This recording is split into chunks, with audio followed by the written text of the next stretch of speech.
Hay personas que migran buscando oportunidades y otras que terminan convirtiéndose en puentes entre culturas, territorios y formas de sentir el mundo. Nuestro invitado de hoy es uno de ellos. Juan Carlos Rincón Domínguez salió de Colombia hace más de 3 décadas con una pasión profunda por la comunicación y la curiosidad intacta de quien quiere entender la vida desde muchos lugares. Lo que quizás nunca imaginó es que ese viaje terminaría llevándolo a convertirse en una de las voces latinoamericanas más respetadas del universo del vino a nivel internacional. Periodista, locutor, catador, educador y jurado en algunos de los concursos más importantes del mundo, Juan Carlos ha recorrido viñedos, bodegas y culturas en más de 27 países, defendiendo una idea poderosa, que un colombiano criado en la biodiversidad del trópico también puede tener uno de los paladares más refinados del mundo. En este episodio conversaremos sobre migración, identidad, sensibilidad, nostalgia y sobre cómo una copa de vino también puede convertirse en una forma de regresar a casa. Soy Andrew Carvajal, su anfitrión, abogado migratorio canadiense y un sommelier en formación. Bienvenidos a Vivir Afuera, el podcast donde exploramos las historias inspiradoras de migración y nos deleitamos con la pasión por el buen vino.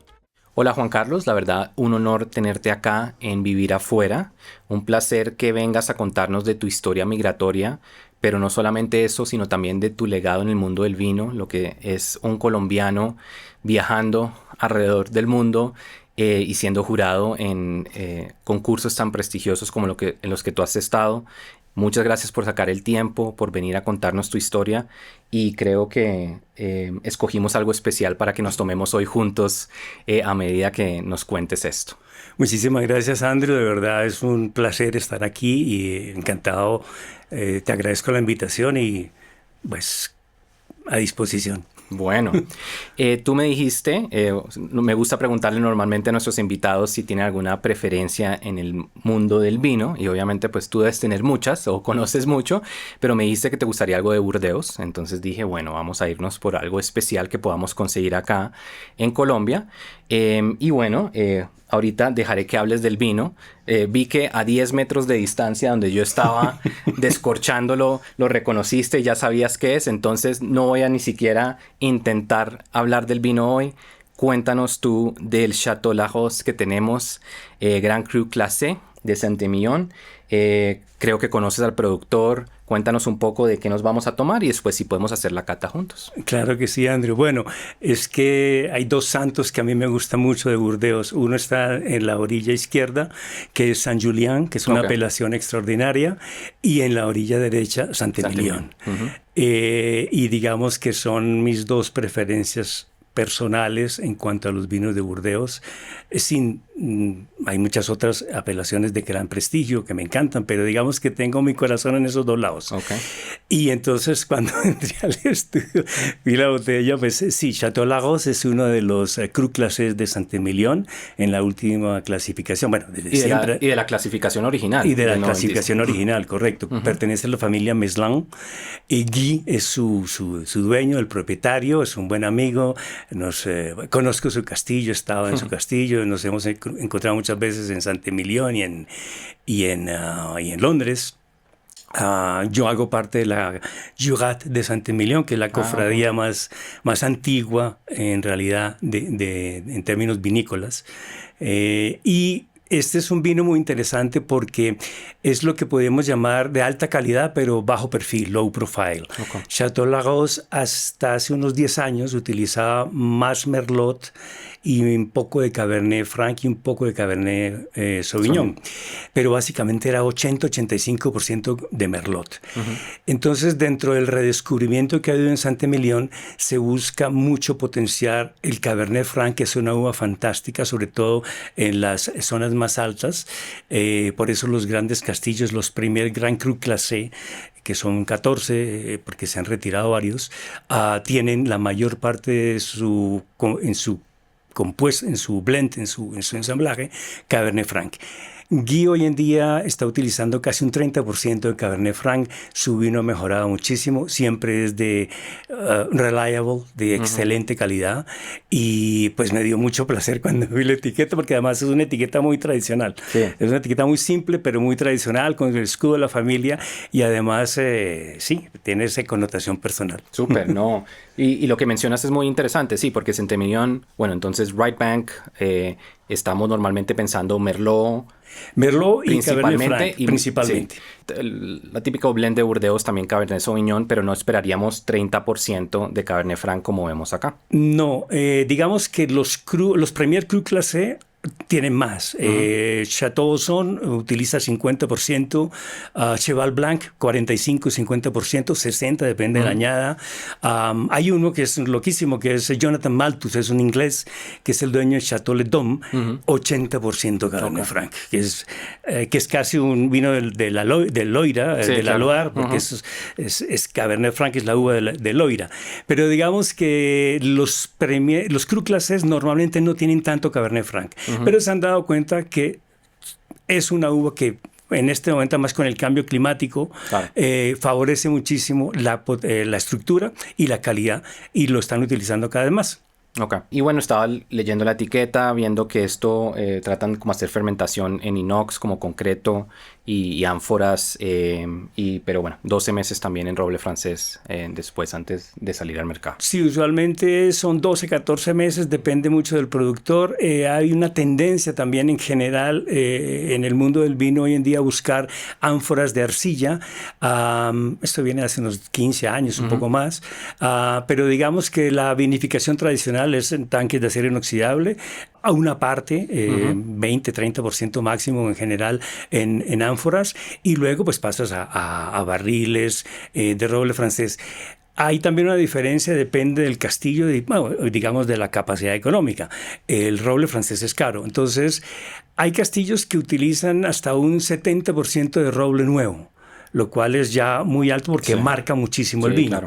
Pero en general en Centemillón se acostumbra a un 50-40%. Okay. Un productor normal, por ejemplo Grand Cru, no del nivel de Grand Cru Classé, que es un nivel superior, utiliza un 20-30% de madera nueva o de barrica nueva, y el resto de primer uso, de segundo uso. Ok.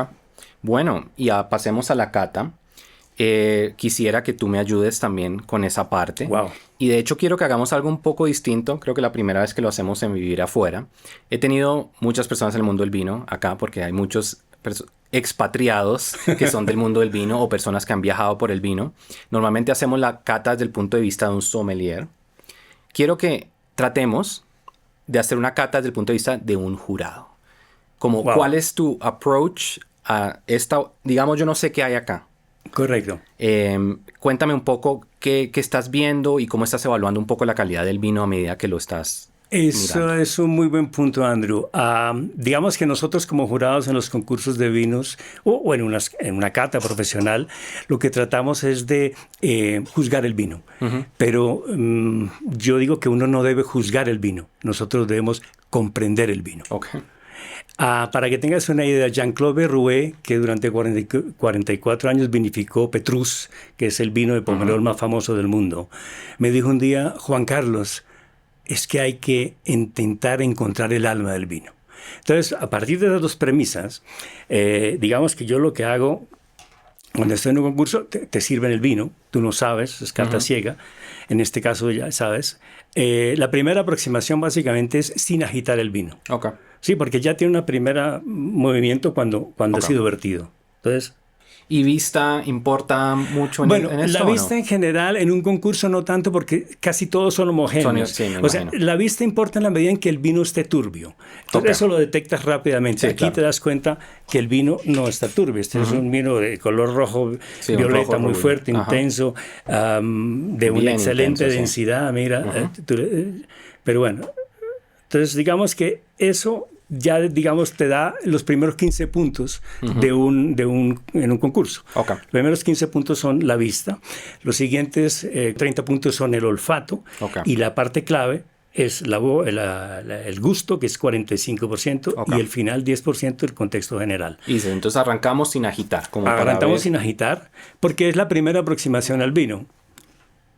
Para mí inmediatamente es muy Burdeos en la nariz. Sí, ahí tienes notas muy fuertes de fruta roja, macerada, ciruela pasa, digamos que arándanos, notas suaves de pimienta blanca, notas... Sí, un poco también de la firma del Cabernet Franc. Un poco de vainillas Franc, al ¿no? final, sientes como en el retro nasal. Como notas dulces muy suaves, muy sutiles. Entonces ya luego pasas a agitarlo. ¿Por qué? Porque la oxigenación va a dar un cambio inmediato al vino que has... ¿Y qué estamos tratando de hacer de esta primera vez que apreciamos los aromas a la segunda vez? Como que estás tratando la evolución y aromas que inicialmente, digamos, en el estado natural, primario, no sientes, los puedes encontrar ahora. Que ese es un poco porque eso te va a dar también calidad de la estructura. Si el vino no cambia, entonces es un vino relativamente homogéneo. Mientras que aquí ves ya que cambia cuando le agregas oxígeno, cuando lo A mí me llama, bueno, aparte, digamos, aquí es lo más frutal. penetrante, ya en nariz inmediatamente. Y me llama la atención, aparte, obviamente, lo frutal que hablaste, las moras, ciruela y todo eso, lo que tú dices de pimienta blanca y de pronto algunas partes que se le puede atribuir al Cabernet Franc, me imagino, como todo. Las dos pimentosas de piracinas un poco, pero no son tan fuertes, no son muy marcadas, lo cual muestra que tiene una estructura elegante, porque el Merlot siempre da notas más frutales, más frescas. Y el roble, y lo que mencionas de la vainilla y como el roble tostado. Y te das cuenta que el roble tostado es un roble suave. Luego yo podría deducir que Guy no utiliza más allá de un 30, 40, 35% de roble nuevo. Digamos que recordando también mis conversaciones con él, pero lo sientes inmediatamente. Mientras que hay vinos que sientes muy fuerte la madera. Aquí no, aquí lo notas como muy elegante, como muy... No sé si la palabra sea un poco femenino, pero en el sentido que tiene esa elegancia. Y bueno, de nuevo, pensando que tú ya sabes que tenemos, pero si estuvieras siendo jurado, ¿qué pensarías de la nariz por lo que has visto por ahora? La nariz básicamente le daría unos 27 puntos tal vez. 20, está en muy buen... O sea, le falta tal vez un poco, para mi gusto, de fuerza en la fruta. Pero en general lo siento muy homogéneo, muy bien estructurado y es una excelente nariz. Entonces es lo que llamamos en los concursos una penalización muy leve. Digamos, ¿no? Bueno, salud. Muchas gracias, Andrew. No, a ti. Vamos a ver cómo...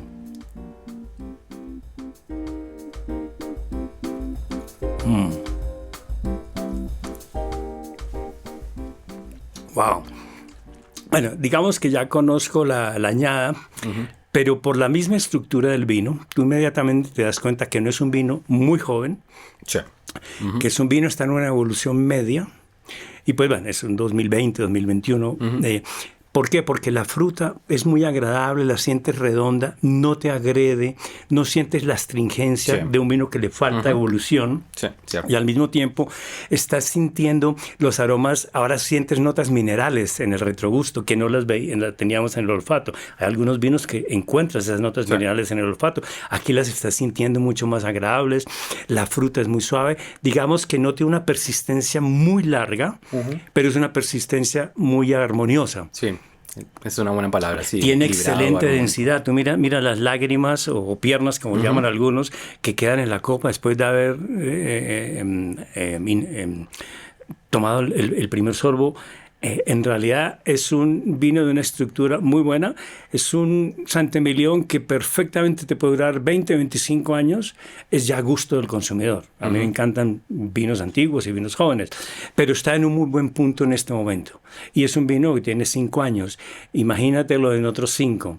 Que esas notas un poco fuertes de la fruta van a desaparecer y los aromas terciarios del terreno, de notas tostadas, de vainillas, de mieles, van a aparecer al final. Eso es muy agradable. Es un vino de excelente, para mí es un vino de excelente calidad y calidad-precio, además es uno de los buenos Saint-Emilion. Sí, es cierto. Que tiene perdón, no es publicidad, pero digamos que no es fácil encontrar muchos Grand Cru Classés en los supermercados en Francia. Este es uno que siempre lo encontrarás. Calidad-precio es excelente. ¿Tienes que ir a como una tienda de vinos o un restaurante para poder encontrarlos? ¿O Pues directamente hay una cadena en Francia que a mí me parece que es de las mejores en cuanto a calidad y vinos y muestra, que es Leclerc. Ellos tienen 4 grandes hipermercados en París, no directamente en la ciudad, sino en las afueras, que tienen un excelente, y en la feria de vinos son muy buenos. Pero hay más, o sea, obviamente. Pero digamos que es un punto interesante para alguien que quiere ir a buscar en septiembre la Feria de los Vinos en Francia, vinos de muy buena calidad, a buenos precios. Recomendados por algunos de los mejores sommeliers del mundo, que eso es válido también. ¿Y en puntaje, en qué características que le darías? Es una buena pregunta. Ya tengo que volver a... Yo, por lo general, en los concursos trato de recatar. ¿Por qué? O sea, catar de nuevo. Porque a pesar de que la primera impresión es la que prácticamente te marca tu juicio, la segunda es muy importante en la medida en que puedes encontrar nuevas texturas o nuevas evoluciones y te puede hacer cambiar 1 o 2 puntos tu resultado final. Sobre todo en el contexto general, que son los 10 puntos finales que finalmente van a armonizar la nota. Entonces, vamos rápidamente.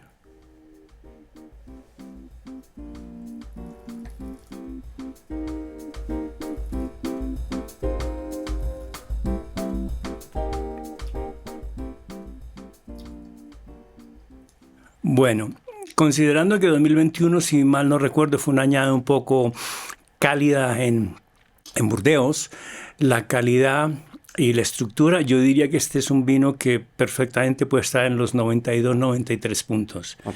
No sé, después miramos en alguna guía. No, excelente. No, la verdad nos diste un masterclass hoy y agradezco mucho todo lo que compartiste con esto. Espero que te guste. No, está excelente. Cómodos tomando a medida que hablamos. Hay personas que a veces están hablando, entonces no siguen tomando, pero la idea es que sigamos disfrutando el vino. Pero bueno, de pronto antes de pasar a la parte migratoria, no sé... tú qué tan metido estás, pues muchas de las personas que están en el mundo de la sommelería lo están, pero en términos en los temas de maridaje, si te gusta mucho hablar de ese tema y con qué te tomarías un Bordeaux como este. Pues mira, ahí es una buena pregunta, porque hay un plato muy especial en Burdeos que se llama la lamprea a la bordelesa, que es un pescado, que es una anguila, que se cuece en vino. Y se cuece fundamentalmente y se come mucho en Saint-Émilion. Entonces diría inmediatamente a la lamprea a la bordelesa si estoy en Saint-Émilion. Pero digamos que este es un vino de muy buena estructura. Si te das cuenta, una carne muy fuerte, pensaría yo, podría dominarlo, le quitaría la elegancia que tiene. Entonces yo me iría por un filete muy suave, tipo un filete de carne, un buen lomo, un filete de cerdo. No lo con pasta, porque este es un vino demasiado elegante y demasiada estructura. Pues para una pasta no. Pero, por ejemplo, me atrevería a pensarlo, podría incluso con un chicharrón. Sí, porque la grasa te va a equilibrar mucho la fuerza del alcohol, de los taninos, de la fruta. Puede ser interesante la combinación. Lo que pasa es que pues tú no vas a servir un gran café con chicharrón. pero bueno. Bueno. Y quesos, obviamente. No. Aquí veo que hay un ahumado, que podemos hacer la prueba. Sí, es como tipo Gouda. Un Gouda ahumado, perfecto. Súper. Hay varias similitudes entre ser un excelente profesional migratorio y la preparación del vino. La cosecha de un buen vino toma años de planeación.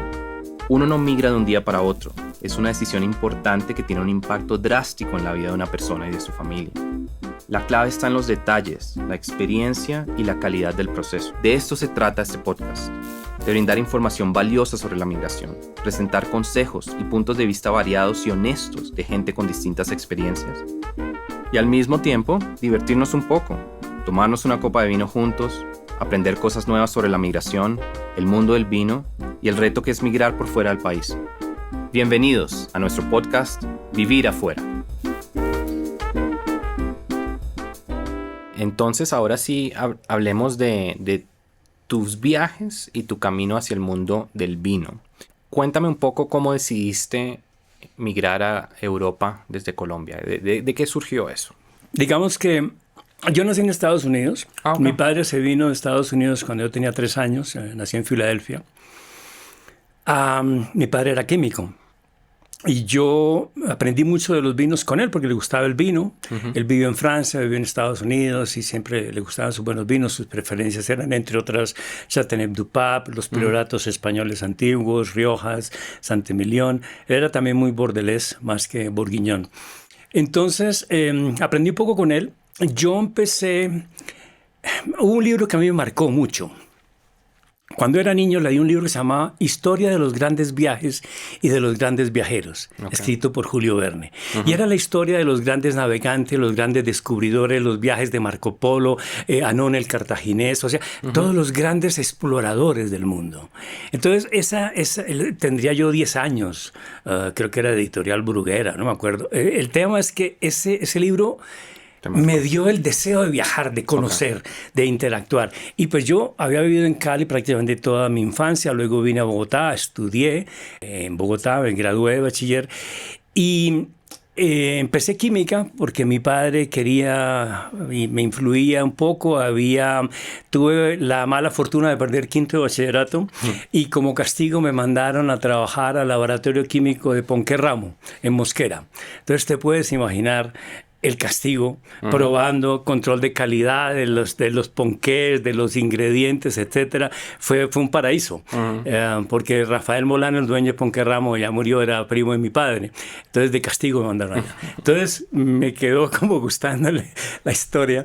Y al paralelo a eso yo seguía la Fórmula 1 muchísimo. Era aficionado a la Fórmula 1 desde que llegué de Cali, encontré revistas de automovilismo, compraba el gráfico, compraba una revista francesa que se llamaba Sport Auto, el automóvil también llegaba. Y resulta que en el año 78, estando yo estudiando química en Cali, porque primero estuve en la Universidad Católica y luego la Nacional, demasiados disturbios, entonces me fui a Cali a estudiar a Cali. Vino el campeón mundial de Fórmula 1 a Colombia, James Hunt, inglés, ya murió. Y yo con mis álbumes y mis recortes me fui al periódico El País, al jefe de deportes. De un amigo panameño, compartíamos el apartamento, me dijo, Juan Carlos, tú que sabes tanto de automóvil, vete al periódico, ¿quién sabe? Y me fui allá. Entonces el jefe de deportes me dice, ¿y esto qué es? Y no, este es el segundo deporte más importante del mundo. Hay 1.000 millones de personas que lo ven por televisión, los grandes premios, etcétera. ¿Y qué pasa? No es que el campeón mundial viene a Colombia y va a Bogotá. Y yo sé que ustedes tienen una agencia en Bogotá, el Centro Informativo del País.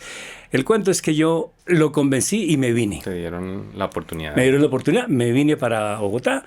Mi padre me dice, ¿usted qué hace acá? Dice, no, vine a entrevistar al campeón mundial de Fórmula 1. Bueno, James Hunt hizo una demostración en el autódromo. Había en ese momento, estaba el presidente Alfonso López Michelsen. Como buen inglés, él siempre muy cortés con el protocolo. James Hunt nunca usaba corbata. Entonces la pregunta era, ¿se va a poner corbata James Hunt para ir a ver al presidente López? Se puso la corbata, su saco de pana, muy elegante y tal. Bueno, luego fuimos al autódromo, logré hacer la entrevista con él, pequeña, con Patrick Tambay, que era su segundo piloto francés, ya murió. Fue, entre otras cosas, tú que estás en Canadá, Patrick Tambay fue la persona que asumió la crianza de Jacques Villeneuve, cuando Gilles Villeneuve muere. Eran muy buenos amigos y él asumió la crianza y el cuidado de Gilles Villeneuve, de Jacques Villeneuve, su hijo. Bueno, el periódico me publicó y yo quedé enganchado. ¿En el periodismo? En el periodismo. Quedé enganchado, no más química, me empecé a pensar yo, oye, no laboratorio, bata blanca todo el tiempo.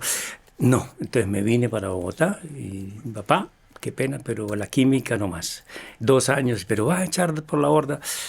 Entré a estudiar periodismo y ahí empezó mi vida periodística. Empecé estudiando, pero ya trabajaba. Entonces yo, cuando me vine de Cali, empecé a trabajar con el Centro Informativo del País, que es era la agencia en ese momento para 5 periódicos. El País, El Colombiano, El Heraldo, Vanguardia y El Colombiano en Medellín. Y empecé a escribir de deportes, era automovilismo, hípica, algunas veces hacía camerinos en el estadio. Tuve un excelente profesor, un gran amigo, para mí uno de los mejores periodistas y plumas deportivas, Arturo Jaime Triana, que me enseñó a escribir, tuvo la paciencia de ayudarme, mira cómo se construye una nota y tal. Y así se fue desarrollando. Y ya cuando entré a la universidad, pues yo ya estaba trabajando. Bueno, entonces llegas de la química al mundo del periodismo. Sí. Y en esa época que el periodismo pues es muy distinto a lo que es hoy en día y lo que eran las grandes cadenas me imagino que eso ahí surge la oportunidad de viajar por fuera de Colombia. Digamos que fue una época difícil lo que tú dices, porque los años 80 fueron los años del narcotráfico, los años de muchas muertes políticas, etcétera.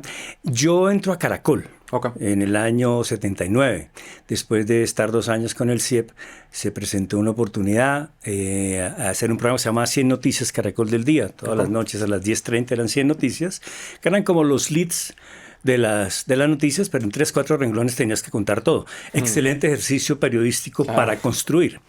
De ahí pasé a ser editor nocturno. Nos ganamos el Premio Nacional de Periodismo el año 83 y luego me fui a Estados Unidos, a Boston, estuve 6 meses, regresé y me enviaron a cubrir Presidencia de la República. Entonces yo fui periodista, reportero presidencial durante 3 años más o menos, hasta que hubo una huelga en Caracol. Y esa huelga cambió mucho la dinámica de las relaciones internas. Yo digamos que le caí bien a Yamid Ahmad, que era el director. Creo que hacía un buen trabajo, me nombró coordinador del Noticiero del Mediodía y del Noticiero de la Tarde. El Noticiero de la Tarde se dio cuenta que él quería seguir en el Noticiero de la Tarde, entonces regresó, pero hice el Noticiero del Mediodía y de ahí pasé a 24 horas televisión. Estuve 8 meses hasta que hicimos una investigación muy delicada y nos amenazaron al director y a mí. Y, bueno, nos retiramos, volví a Caracol a un programa en la noche que se llamaba Radio Noticias. Empezábamos a las 9 de la noche en vivo hasta las 4 de la mañana. Y casualmente un día hubo una inundación muy fuerte en un sitio que se llama Útica, un municipio en las afueras de Bogotá. Teníamos el referente de Armero, que cuando se avisó del deslave en Armero no se le puso atención. Nosotros recibimos la llamada del alcalde, entonces empezamos, yo encadené inmediatamente transmisión a la 1 de la mañana hasta las 6 de la mañana. Yo era el director en la noche y tenía la responsabilidad. Enviamos un periodista hacia allá, etcétera. Bueno, esa transmisión, por el sentido social, la búsqueda de la ayuda, la reacción inmediata, el medio en favor de la comunidad, ayudar, ganó el premio Ortega y Gasset de periodismo en radio en España. Y me fui. Digamos que hubo un último intento de que me quedara. Yamid Ahmad me ofreció que fuera el coordinador de 6am, 9am, que ese era sigue lo que es hoy en día la W, 6am. Bueno, era un gran reto, pero entonces mi padre me hizo una buena pregunta. Dijo: Juan Carlos, ¿y cuándo te vas a ir? Si no se va ahora, no se va a ir nunca. Era el año 89, año del bicentenario de la Revolución Francesa, etcétera. Nadie imaginaba lo que ocurriría en ese año y me fui. Le dije a Yamid: muchas gracias, no, pero me voy. Y me fui, llegué a España, estuve en España, trabajé intentando trabajar con la cadena SER.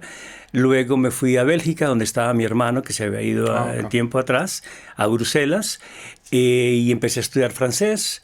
Yo ya sabía, porque por la revista de automovilismo y tal, pero hablarlo es distinto, es otra historia, integrarme. Y entré a la Universidad de Lovaina en el año 90. Hice 2 diplomados, uno en Ciencias Políticas y Relaciones Internacionales, y luego hice un segundo en Países en Desarrollo y Problemas del Medio Ambiente, con algunos de profesores muy célebres. Y digamos que ya me fui quedando en Bélgica. Pero en Bélgica estaba en contacto con el vino, porque Bélgica es uno de los países que más consume vino en el mundo. Y además está al lado de Francia. Entonces tenía todo tipo de vinos franceses, vinos de España también.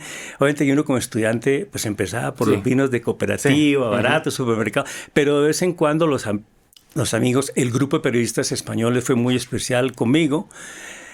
Uno de ellos me ofreció, porque a él le ofrecieron, pero no podía por su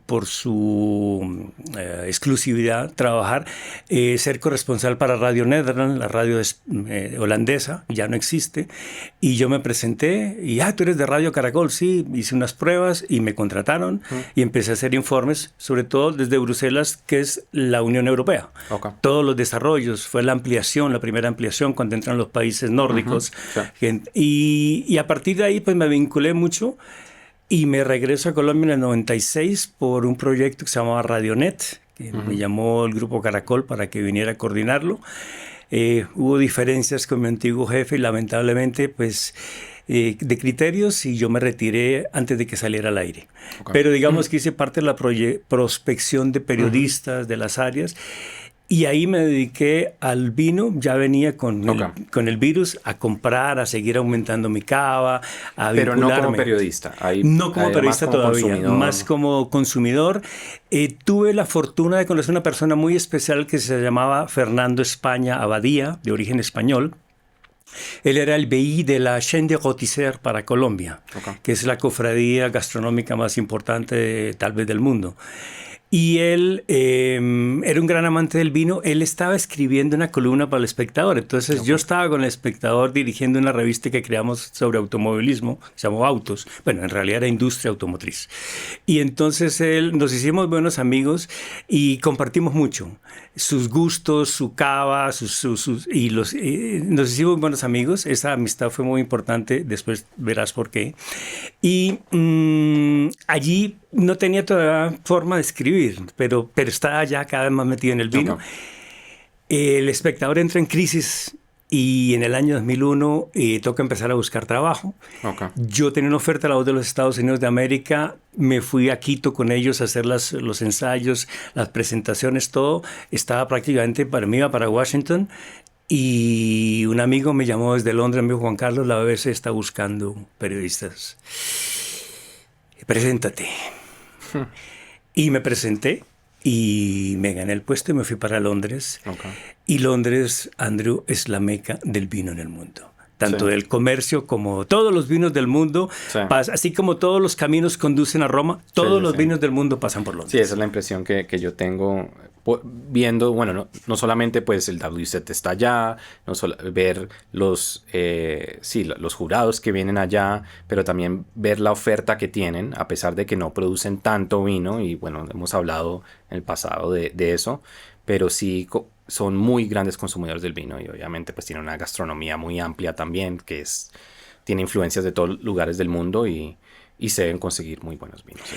Es que hay algo que tal vez se desconoce. En principio, los holandeses fueron los encargados de transportar el vino alrededor del mundo y llegaron hasta el Japón. Además, a los holandeses se les debe el uso del sulfuro para que los vinos no se dañaran en los barriles. Los españoles también, obviamente, pero los ingleses son los grandes comercializadores del vino, del Oporto. Y son, entre otras cosas, grandes viñedos en Portugal. Los portos son ingleses. Offaly, Dow, o sea, todo. Y además, el primer bar de vinos del mundo se abrió en Londres y lo abrió Haut-Brion, Chateau Haut-Brion, que es un Premier Cru Classé. Entonces, Londres ha sido siempre una meca del comercio del vino. Y es una meca tan importante que vinos de Mongolia, vinos de Turquía, vinos de todas partes del mundo quieren llegar y entrar al mercado británico, que es un mercado relativamente pequeño como consumidor. Es un país de 70 millones de habitantes, ¿no? 65, no es Estados Unidos, 300 tantos, pero tiene un gusto desde hace muchísimos años por el vino. Y bueno, entonces tú llegas como periodista, ¿como para qué grupo es? Yo llego a la BBC de Londres. Pues la primera es la inducción. Digamos que el hecho de haber trabajado en Caracol te abre puertas, porque yo muy pronto estaba presentando los noticieros en español para el mundo de la BBC.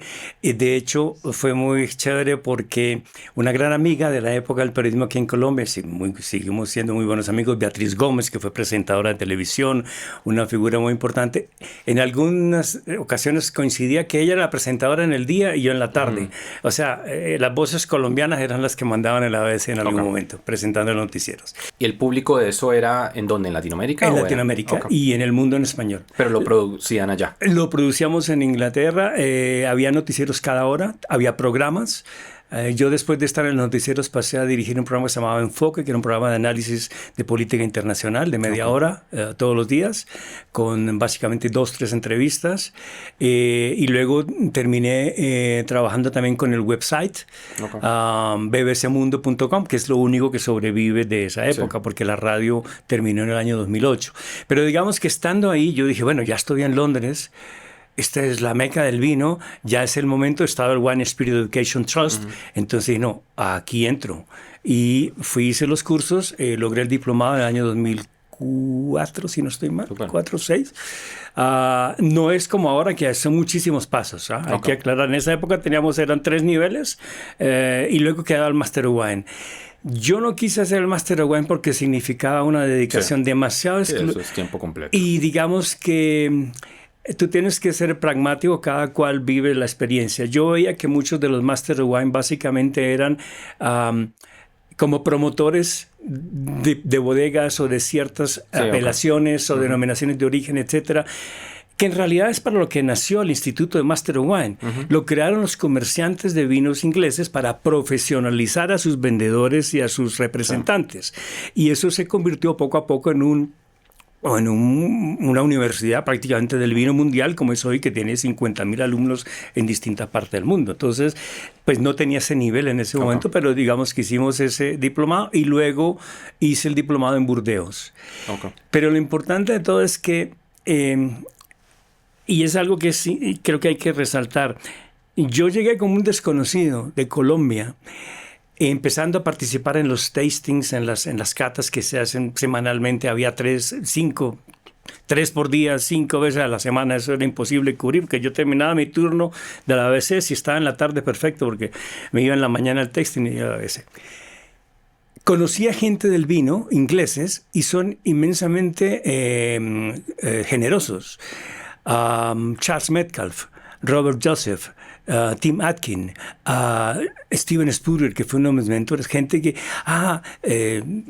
tú vienes, y entonces cuando una personalidad como Steven Spurrier, que fue quien hizo el famoso juicio de París entre los vinos de Burdeos y los vinos de California, que se acaban de cumplir 50 años, me dice, ¿qué piensas de este vino? Yo le digo, mira, Steven, pues yo pienso que yo pensaría que tal. Y nos fuimos conociendo, fuimos entrando en el círculo y entonces ya, Steven me invitó a Decanter, a catar en Decanter. Super. Charles y Robert me invitaron a catar en International Wine Challenge. Y vas conociendo los prescriptores que llaman hoy en día, vas conociendo además los enólogos, porque ellos van muchos enólogos a presentar, o los productores a presentar sus vinos, interactúas.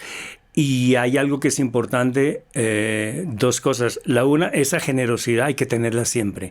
Quien te abre una puerta, tú debes abrirse la otra, creo yo. Ayudar a otra persona mientras puedas. Y lo otro que es importante es tratar de tener siquiera un segundo idioma. Porque es que los idiomas del vino son muchos, pero si tú tienes al menos el inglés, yo tenía la ventaja de tener el francés y un poco de italiano, entonces yo puedo entenderme con un productor en italiano, él le cuesta más trabajo en inglés, eso es una ventaja. Tú hablas francés, eso también te va abriendo puertas. Entonces es un consejo que creo que es importante, tratar de tener un segundo idioma y que ese segundo idioma lo logres manejar también, que puedas comunicarte fluidamente, porque eso te abrirá muchas puertas. No eres el primero en el mundo del vino en dar ese consejo y que ha dicho que sí, que es muy importante para las personas de acá tener eso en cuenta y muchas veces a veces también poder viajar para mejorar su idioma y entrar en eso. Pero bueno, entonces quiero rescatar un par de cosas de eso. Entonces, no es que tú llegues al mundo del periodismo del vino por profesión, más bien tú eres periodista, el vino era un interés, te comienzas a formar. Y ahí te comienzan a salir las oportunidades en el mundo del vino por tu formación, pero no es por tu carrera en sí en ese momento. Pero sí empiezo a escribir de vinos. Empiezo a escribir de vinos en la BBC de Londres. Y hago programas de radio de vinos en la BBC de Londres. ¿Y fueron muy abiertos a eso? Como que decían, tú también sabes de esto, escribe esto. Digamos que cuando yo presenté un poco mi currículum, mira, es esto tal, al editor le llamó la atención, empezamos y al final terminamos haciendo una cosa que era muy interesante. Nosotros teníamos todos los viernes lo que yo llamaba el club de vinos. Entonces el viernes, cuando terminaba nuevamente el turno a las 3:30, 4 de la tarde, yo llevaba un vino especial para que lo compartiéramos entre varios de los colegas que estaban y que podían compartirlo, no estaban en turno de trabajo, digamos, y poder hablar de este vino, poder compartir, mira, esta historia. Entonces, eso fue creando también una especie de cultura, porque había, por ejemplo, a veces chilenos, argentinos, venezolanos, colombianos, gente de todas partes. Y los chilenos estaban muy interesados, los argentinos también. Entonces, se fue creando un poco esa dinámica. se mantuvo hasta que yo me retiro de la BBC. Claro. Yo escribí y además aprovechaba varios de mis viajes para hacer notas especiales para la BBC. Hay una en el 2008 que tuve la fortuna de ir a los 3 concursos en ese momento más importantes, bueno, siguen siendo Decanter, International Wine Challenge y el Concurso Mundial de Bruselas. Yo había estado con el Concurso Mundial de Bruselas en Argentina, Chile y Uruguay en el 2006. Fue mi primer contacto con ellos. Y luego escribí una nota sobre la comparación de los 3 concursos. Claro. Cuál era la diferencia, etcétera. Esto también te va abriendo muchas puertas, pero además te va educando en la forma de catar, porque en Decanter se cata de una manera, el interés es diferente al de International Wine Challenge, que son 2 semanas, o al del Concurso Mundial de Bruselas, que es itinerante. Entonces, eso, y lo mismo cuando catas en un concurso como Citadelle du Vin, en Burdeos, o catas en Viñalis Internacional, que es el de los enólogos de Francia, que para mí es el más duro, porque tú tienes 3 enólogos en la mesa, un especialista y tú. O sea, estás catando con gente que hace el vino. Nosotros somos simplemente catadores o tratar de comprender, jueces, tratar de comprender esto que hay acá. Y lo otro que quería también rescatar de lo que estabas mencionando es, bueno, uno, estar en Londres, obviamente, marcó una diferencia. Y lo otro muy interesante es que yo siempre tenía como esta pregunta, y se la hago a muchas personas que están en el mundo del vino, que vienen de Colombia, que han estado en tantos lugares, es si sentían que la gente no los tomaba en serio por, usted viene de un país que en el trópico, usted que sabe de vinos, pero tú me dices, no, lo contrario, que no, ese no era el caso. No. Y ahorita hablaremos de algo muy interesante que es las notas. Eso quiero que lo hablemos, pero antes de eso, ¿nunca sentiste que dijeran que tu opinión valía menos por no venir de un país productor de vino? A ver, digamos que desafortunadamente por problemas que ha tenido Colombia en el pasado, pues hay una percepción errónea de lo que es nuestro país. Sí me ocurrió una vez en un concurso, no fue en Londres jamás, que alguien se pasó de listo y empezó a hablar mal de Colombia. Entonces, un gran amigo canadiense, Wafro Cavalieri, que vive en Montreal, me dijo, Giancarlo, ¿qué pasa? Entonces, te está insultando, y Wafro mide 1,80 y es así de grande, porque unos muchachos de Moldavia que estaban invitados por primera vez al concurso mundial se estaban pasando de listos con unas copas de más en la noche previa. Pero en general nunca.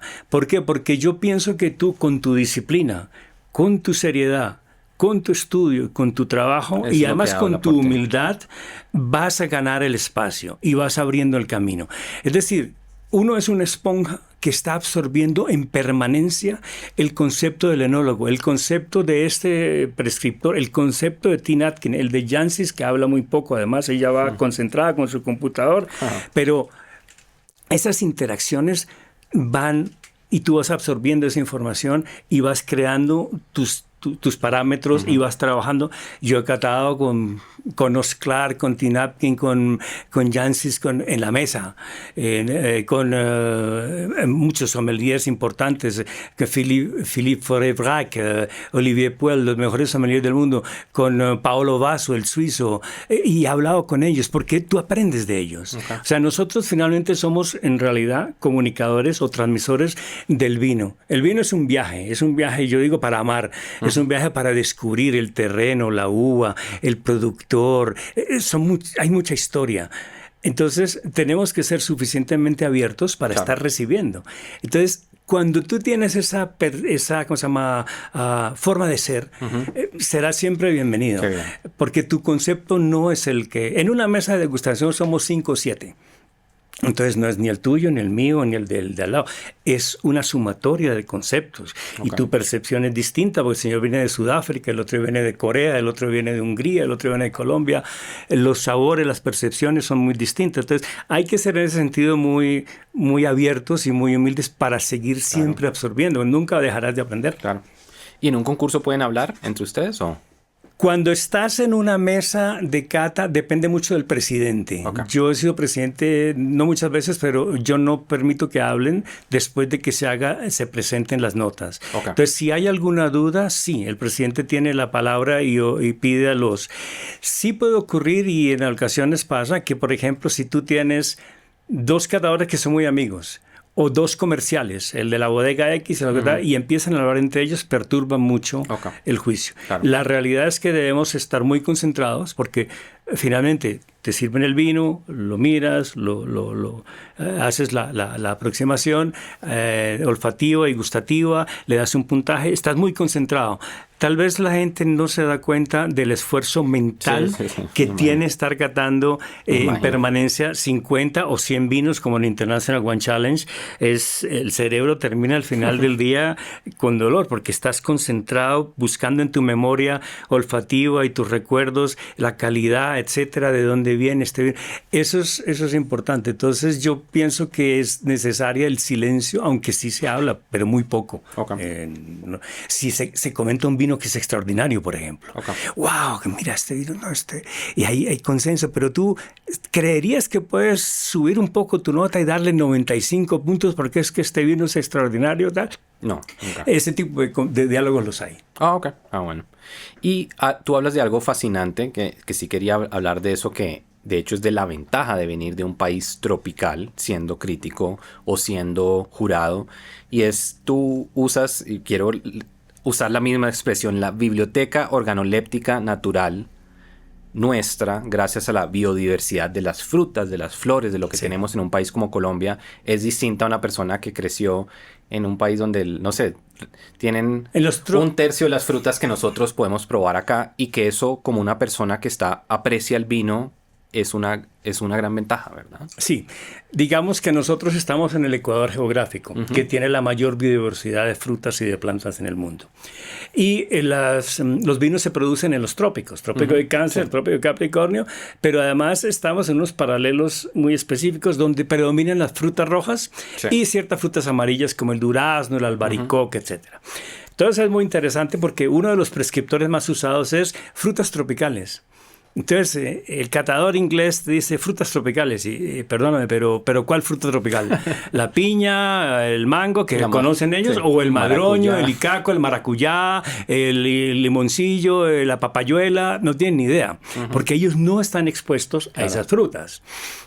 Digamos que a pesar de que hay un gran viaje de frutas de distintas partes del mundo por Londres, porque nosotros conseguíamos mangos del Brasil, parsimón de España, frutos colombianos, la uchuva, por ejemplo, se consigue, pero la uchuva muy pocas veces la detectan los ingleses en una cata. ¿Por qué? Porque es muy específica y frutos tropicales. Entonces digamos que ese universo nuestro, que es casi que natural porque crecimos con esas frutas, con esos gustos, con esos referentes, son una ventaja para nosotros. Claro.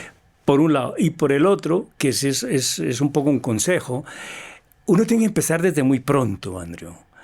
Es decir, tú tienes tus referentes de tu infancia, el jugo que sea tu madre o tu padre, las frutas que había en casa, los aromas, los olores. Eso todo queda en la memoria. Eso no lo vas a perder nunca y en algún momento va a salir. Entonces, si tú vas educando desde muy pequeño toda esa memoria olfativa y gustativa, vas a ir creando una biblioteca que yo llamo organoléptica de todos los aromas y sabores extraordinaria, que podrás más adelante aprovechar para disfrutar mucho más un vino. No solamente para juzgarlo, sino para encontrarle el alma, como decía Jean-Claude. ¡Wow! Esto me recuerda... que es muy emocional, además. Hay que entender que el juzgamiento del vino es muy emocional, a pesar de que haya unas tablas de medición y unos parámetros semicientíficos, digamos, porque no hay una ciencia que te diga que este vino son 100 puntos por esto. No, es el gusto o la armonización de los gustos de quien está en la mesa. Y aparte, digamos, el conocimiento es muy importante para un sommelier y hay muchas cosas que se estudian. Sí. ¿Tú crees que en ser un buen jurado de vino, vámonos por ese lado, o una persona un buen catador de vino, hay algo físico que es innato o algo que se desarrolla a través de los años? Es como decir, no sé, un deportista que nació con esto y obviamente lo desarrolló, lo entrenó. ¿Tú crees que la parte del gusto, la nariz y todo eso es algo, o es algo que muchas personas pueden desarrollar? Yo diría que es posible desarrollarlo. Hay algunas condiciones innatas probablemente. Es decir, si tú vives, por ejemplo, en una zona como la cafetera, que tiene muchos aromas, muchas frutas, etcétera, tal vez tengas más exposición olfativa y gustativa a los frutos que si vives en Bogotá. Pero lo que sí es cierto es que tú tienes que ir construyendo y desarrollando tu percepción olfativa y gustativa. Es decir, para que tengas una idea, hay un enólogo y perfumero suizo que yo aprecio mucho, que es Richard Pfeiffer, que escribió un libro sobre los aromas del vino. Y él es perfumero. Entonces, hablando con él, me decía, mira, Juan Carlos, lo que pasa es que nuestras papilas van en algún momento a perecer. Sí, okay. Pero es un proceso muy largo. Entonces tú tienes que ir construyendo los gustos y tus papilas se van a ir acostumbrando. Primero se pierden los gustos posteriores, luego los gustos... Pero en realidad puedes hasta los 60, 70 años tener ese juzgamiento y tus papilas van a estar funcionando. Lo mismo con la parte olfativa, aunque esa decae mucho más rápido. Claro. Entonces digamos que tú compensas, y es lo que hacen los perfumeros, la parte que se va perdiendo naturalmente porque tu cuerpo se va degradando en sus capacidades con la experiencia. Entonces me decía, es que Juan Carlos, es que los perfumeros no tienen 25 años ni 35 años. Los perfumeros tienen 60 y 70, porque es la experiencia que ellos tienen en su memoria y en su aparato organoléptico. Entonces digamos que hay una disciplina a ir desarrollando, sobre todo para los sommeliers, para los catadores, que es esa, es de ir guardando y referenciando, porque tu organismo se va a ir adaptando. El gusto de uno es distinto al otro, pero esa experiencia tú la puedes potenciar cada vez más con disciplina. O sea, no fumes. No tomes café antes de una cata. Claro. Hay ciertos parámetros que tienes que tener, que necesitas que conservar y preservar al máximo, ten buen estado físico, porque es que no vas a catar con gripa. Claro. O débil. Necesitas tener una disciplina personal que te permita que tu cuerpo se mantenga en un buen estado, pero al mismo tiempo tu aparato organoléptico se siga manteniendo. Esa es una percepción muy, muy personal. Es un ejercicio, digamos, de cuidado nuestro. No pasarte nunca de copas. Claro, entre amigos alguna vez, pero tú estás catando y catas todo el día y vas en la tarde a tomar unos vinos, vas a la cena de gala y tal, te tomas 1 o 2 copas, pero tienes que catar mañana a las 8 de la mañana. Sí. Entonces, perdona, no se te van a ir las copas porque al día siguiente tu juicio no es válido. Claro. Bueno, hablemos un poco del vino como un puente entre mundos. Tú sientes que después de catar miles de vinos en tantos países alrededor del mundo, ¿sientes que has aprendido algo sobre las personas a través del mundo del vino? Sí. Y fundamentalmente de los enólogos, por ejemplo, aprendes muchísimo. De los productores, de los sommeliers. Y sobre todo que aprendes como a convivir en un ecosistema muy diverso. Claro. Es que estás catando con alguien de Moldavia o con alguien del Japón o con alguien de Corea. Cada uno tiene percepción distinta, cada uno tiene un conocimiento diferente, unos referentes que no son los nuestros. Tú aprendes de eso, de cómo comportarte. Digamos que hay algo que a mí, y por eso vuelvo al tema del idioma, para mí era fundamental. Cuando tú estás en un concurso de vino, los españoles se sientan entre ellos, los franceses entre ellos. Y cuando llega sobre todo a la cena de gala o tal, las mesas, los españoles a un lado. Yo, como no tengo problema por los idiomas, a la mesa que me toque, porque además me interesa intercambiar, interactuar con otras culturas, con otras personas, con otras nacionalidades. Eso creo que es un punto interesante. Buscar dentro de la globalización del vino esa diversidad y disfrutarla y aprovechar, porque vas a aprender del de Moldavia o el de Armenia o el del Japón, el de Sudáfrica, pero tienes que ser abierto y buscar esa interacción. Yo creo que sí, uno aprende mucho de las personas. Y hay una frase tuya muy poderosa que es: el vino es un viaje infinito de vivencias y descubrimientos. ¿Qué te ha enseñado ese viaje sobre la vida misma? Wow. Mira, Andrew, yo pienso que nosotros vinimos a este mundo para dar y recibir. Y cuando has recibido tanto, tú tienes como, no es una obligación, pero si tienes el espíritu, hay que dar. La vida y todos estos viajes, estas interacciones me ha enseñado que hay seres humanos magníficos en muchas partes del mundo, que el vino, que es en este caso el tema, nos une en 70, 80 países. Hay más de, no sé, 500,000 de bodegas en el mundo.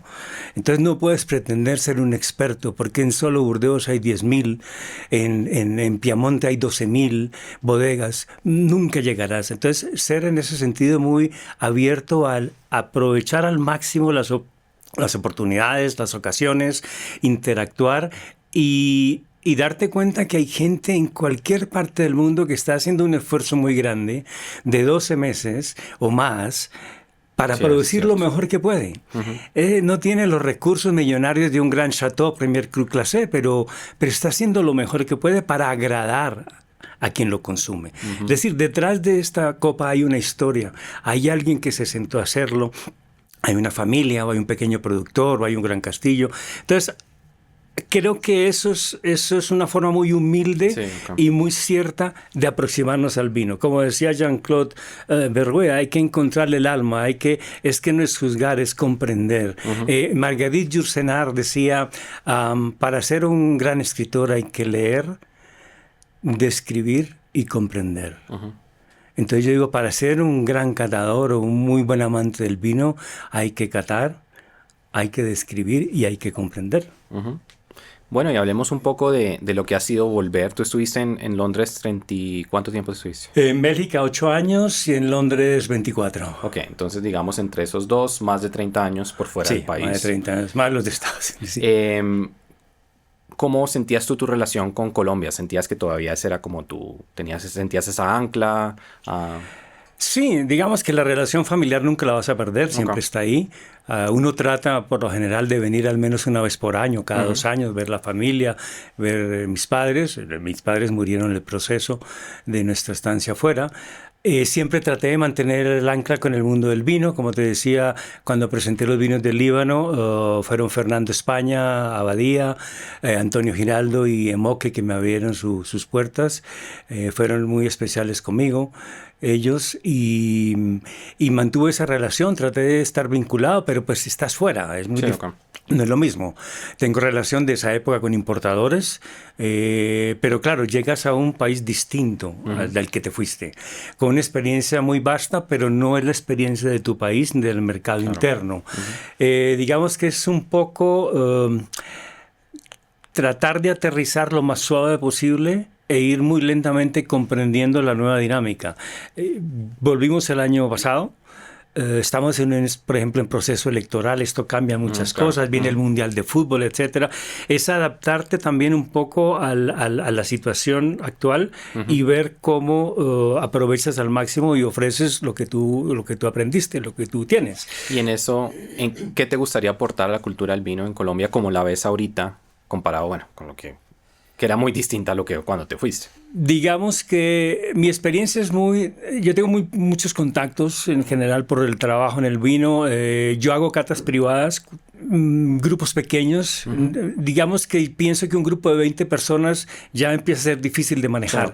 Es muy interesante manejar un grupo de 6, 8, 10 personas porque la concentración es importante. A mí no me interesa, soy franco, que estamos viendo el teléfono mientras estamos catando. No, estamos concentrados, vamos a disfrutar este momento, vamos a aprovechar. Luego miramos en el teléfono y comparamos y tal, pero no es fácil un grupo grande. Pero digamos que mi interés es mucho aportar el conocimiento, los contactos.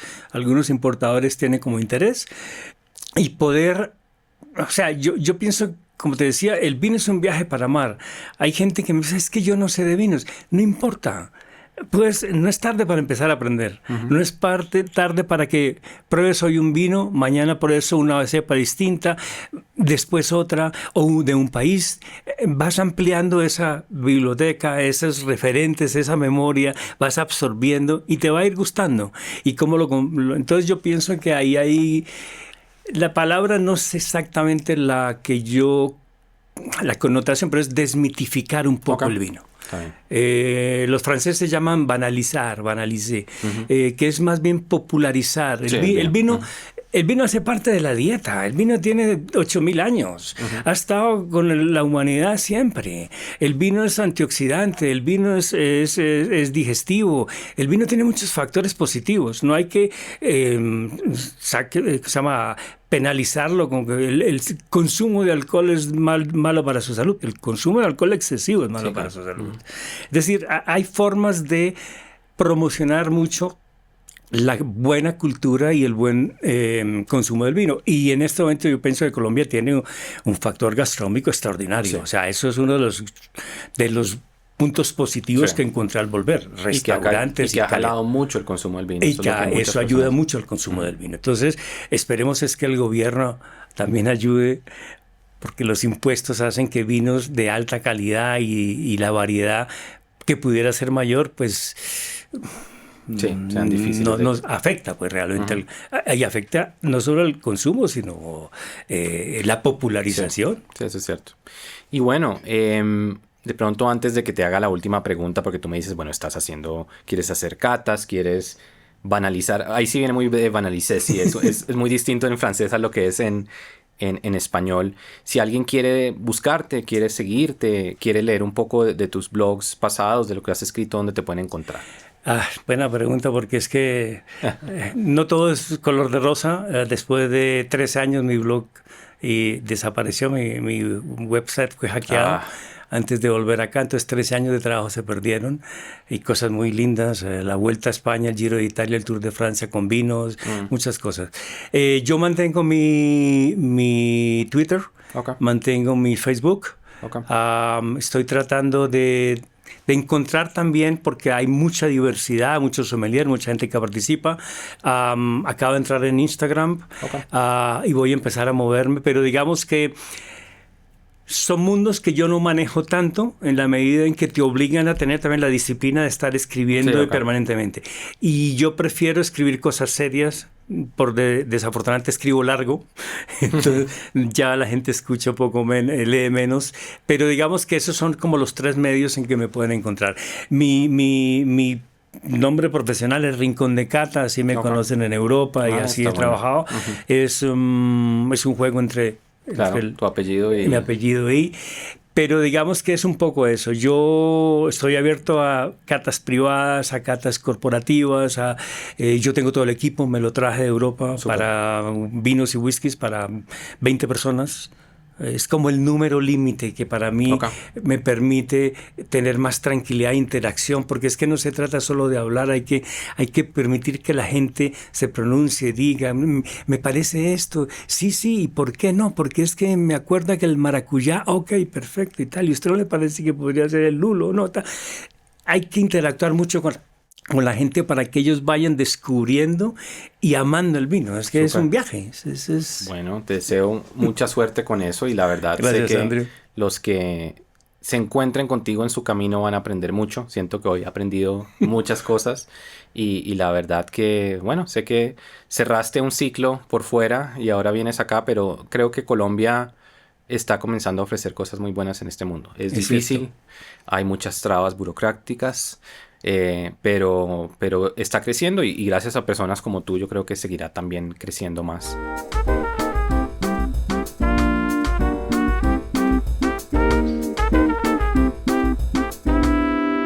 Entonces, bueno, muchas gracias por venir hoy, por contarnos tu historia, no solamente la parte migratoria, también la parte del vino, por representar a Colombia también en tantos lugares, por escuchar, me gusta mucho lo que dices, escuchar a las personas, aprender de los demás. Algo que yo he aprendido como abogado en el mundo del vino es el tema de la humildad, de cuánto aprende uno que no sabe a medida que más sabe. Entre más se mete uno en el mundo del vino, más se da cuenta que sabe menos de lo que pensaba antes. Y hay una cosa, Andrew, que es importante. Mira, no te das cuenta, pero lo sientes. Tú estás representando a Colombia, a tu país. Entonces tú eres como el deportista que va a dar lo mejor de sí en la carrera para lograr la medalla o para que Colombia quede bien representada.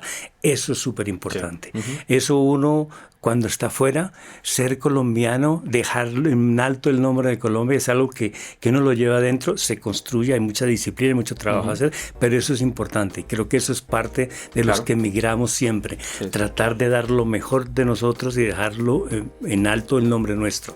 No que, uy, ahí va ese, no. Wow, este es... Eso es importante. Eso es algo que yo pienso que todos los migrantes llevamos. Es dar lo mejor de nosotros y al mismo tiempo de nuestro país. Claro, ¿no? Y bueno, muchas gracias por haberlo hecho por todos estos años en este mundo. Y bueno, llegamos al final de otro episodio. Hoy hablamos con uno de los grandes en este mundo del vino. Aprendimos mucho. Tuvimos una cata muy distinta a la que hemos tenido y que la verdad me gustó mucho. Así que cuéntenos en nuestras redes sociales, Vino Emigración en Instagram, LawyerSome en TikTok, qué les pareció el episodio, si han tenido la oportunidad de probar este vino o si quieren aprender sobre este tipo de vinos, cuéntenos. Y si tienen una historia de migración que quieren contar como nuestros invitados, los invito. De nuevo, muchas gracias, Juan Carlos. No, a ti, Andrew. Sante. Muchísimas gracias, Sante. Cheers. Cheers. Na zdrowie. Okay.